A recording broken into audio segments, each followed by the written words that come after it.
The Silverstone Formula One weekend has started and we're 2 practice sessions in with plenty of upgrades to go over. It's quite the big weekend for a lot of teams. It's make or break really here. It's just that type of GP. And as we are midway through the season, upgrades are going to be less and less. So these big ones that have been brought here might be the end for most teams' developments before they just focus on 2026. This track offers big straights, it has some high-speed corners, even some very big braking zones that make up a lot of lap time, especially in Sector 3. But let's go over all of that. We pretty much have pictures of everything now because of waiting the next couple of days. I would really like to get in contact with somebody. I left out a community post and a tweet to see if I could have somebody over there helping me out for Thursday taking these pictures so I can still give you guys the content a day early rather than on the day of. But if you're new here, please go ahead and subscribe. Would mean the world to me. And also check out the website. You can still go ahead and vote. You have about a day left right before we get into qualifying. You can use this practice session to actually kind of make your predictions. It might help, it might not, but the people that actually put in their predictions before will always go ahead on the leaderboard if you get the same score. Let's get started with the rear wings here at the British GP. Now, we're going to go over the top 4 teams per usual, starting off with McLaren, Ferrari, Red Bull, and Mercedes. I actually have some top speeds as well that I can compare to the wings that we're seeing, so we can actually go over the downforce with what they had as top speeds. Now, remember, usually the engines are toned down in practice, so that doesn't always mean that the top speeds we ended up seeing is what we're going to see in qualifying and the race, but it gives us at least a reference point. Now, McLaren is going for 2 different rear wings. Norris was running the more chopped down one. Piastri was running a rear wing with a bit more higher load. From the looks of it and how Piastri was driving, it seemed like they might go for the higher load. I'm not sure if that'll be the case. I think it more so depends on what the weather is going to be like on Sunday and Saturday, but nobody can ever really guess. I'm thinking it's going to rain, but that's not necessarily what the teams are going to think. Looking at top speeds, Norris with the more chopped down rear wing had a 318, while Piastri was running a 315. The wing we are seeing in this picture that is compared to the 4 of them is what Piastri was running, so about a 315 reference on there. It's a medium downforce rear wing, it's not higher than that. Ferrari is a bit lower on the downforce and was the team with both Hamilton and Leclerc that had the top speeds, at least when I was watching, a 323 and a 322. If we actually look out of the 4, this to me is a 2 out of 5. Not too dissimilar to the McLaren, but as you can see, that bottom flap on the McLaren around that V shape is bigger, a bit more bulkier than that of the Ferrari. And this is the same wing they used in Jeddah. You can see that little indent towards the corner of the wing. That was introduced as an update. They're continuously using that on all their wings, but this is their bit lower downforce, so 2 out of 5 for me. Looking at Red Bull, I also believe they have a 2 out of 5. It's a bit lower in downforce than that of the McLaren car. Now they have a different setup on its actual wing itself. They were a bit ahead. I still think the McLaren is running lower engine modes. They were very quick in Austria. I expect the same here down that straight, especially with their new upgrades as well.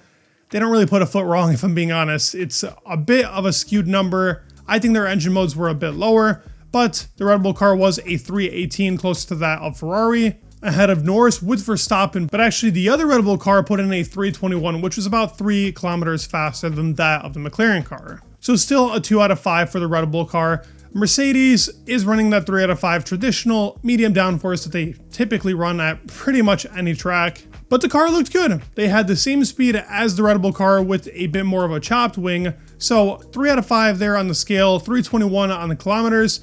I think Mercedes is definitely a team to look out for. It's actually making me rethink my decision I made for the Unchained Race Week, but you gotta stick with what the head wants it sometimes. Now looking at the next 4 teams, some pretty big upgrades for both Aston Martin and Haas we're gonna go over very soon.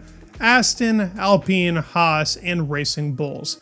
And it's pretty evident which wings went for lower downforce and which teams are still rocking a barn door like the Aston Martin that I think pretty much on every track has a pretty bulky rear wing. I think this one is less than their typical, so I'm probably going to give it a 2.5 to a 3. I'd put it on the 3 out of 5 on the scale. Now, their engine modes were a lot lower, and Alonso's DRS was not working very well at all in FP1, so his top speed is still a bit skewed.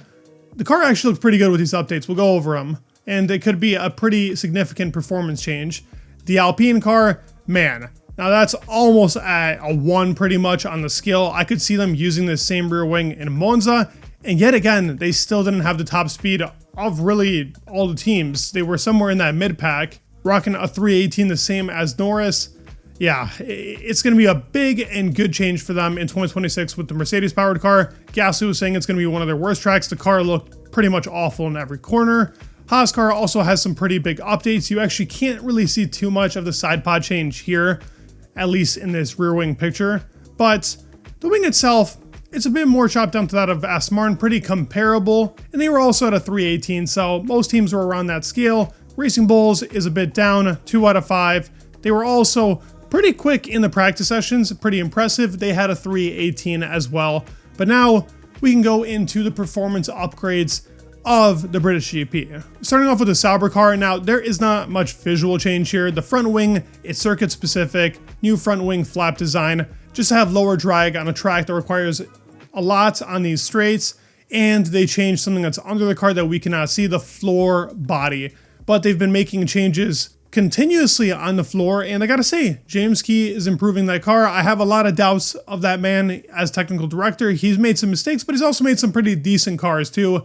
Clearly proving to be doing a good job, and gotta give it to Binotto. He's been turning that team around. Now Williams, they finally brought an upgrade as well. They ended up actually changing the inboard floor fence geometry. It's been revised around the leading edge. This is also a change that will be very hard for us to see. I'm going to try and gather a picture, but the actual floor fences themselves, those Venturi tunnels, that's what's been changed to try and promote a more streamlined flow, as they've changed really that first part of the Venturi tunnel more inward towards the baseline, and they've given more curvature in the middle of the floor body. I always assumed Williams was going to be quick here. Silverstone has been a great track for them for a while now. Now Haas, they brought some pretty big updates. There's not too many really great pictures where I can show you a lot of these upgrades. I have seen that they have changed a bit of the front lip of the side pod. It's been more extended on the car now. And visually, if you're actually looking at the Haas car from this angle, that inlet itself is more squared off than circular like it was before. But the biggest changes have been made to the floor of the car. As I stated with Williams, these are really changes we cannot see. We can see the floor edge. It's actually a smaller floor edge wing than it was previously. All of this is updated floor geometry to enhance the flow management, increasing the ground effect efficiency, and really hoping for more corner stability and higher mid-corner speeds, because that has been their main issue throughout the season. Now looking at the Aston car, now this is a big update, and supposedly it's been looked at a lot by Adrian Newey. He's kind of overseen what's been going on to the 2025 car. Regardless, he was also seen as there was a tour in the Silverstone factory for Aston Martin. The fans saw him in there when everybody was out at 8 o'clock, still drawing up, working on the 2026 car. Yeah, I mean, I have very high expectations, but the upgrade itself actually looked like it was performing well in the car, even though the performance wasn't extracted completely because of its DRS problem. They changed everything under the floor as well, something we're not really going to see. Maybe we get a chance at seeing the floor fences at some point, just like we might see with some of these cars. It's very evident that the top part of the floor has this huge bulge, and the curves are actually insane looking at what they have done. Right here, very nicely highlighted, new to old. You can see that big curve done around where usually that sit structure is, so most teams end up adding that little bump for that outwash. Really to improve the flow structures under the floor. Increasing load is really the idea behind here to improve performance. We've seen so many floor upgrades. This is just another one of those, and it will be their last update of 2025. They also have changed the engine cover. I don't think there's too much changed here. It's just a bit skinnier to what it was previously. Now, Red Bull has also changed the underbody of the floor. We're not going to see that, and the floor fences as well on both cars. They're also adding subtle changes to the floor whenever they can to try and improve this car. It looked quite awful in the hands of Max Verstappen. Understeering was not really doing anything that it wanted to. I mean, I'm not really sure what to say right now about the Red Bull car. I have them as being the fastest here with Max. They've always done really good on this track. But right now, at least what I saw, I don't think there's even a chance that they end up getting into that really podium battle.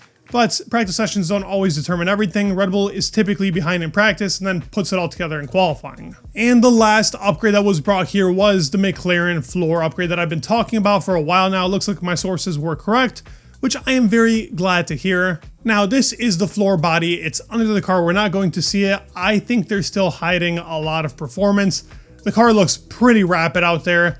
It'll be a tough team to beat this weekend. Now, the notes themselves didn't say anything about floor edge, but clearly you can see a new floor edge to the old floor edge, adding more of those little winglets on there. What a lot of people call those vortex generators in that area has increased. But that's going to do it for Silverstone. I hope you guys enjoyed the video. If you did, please leave it a like and subscribe. It would mean the world.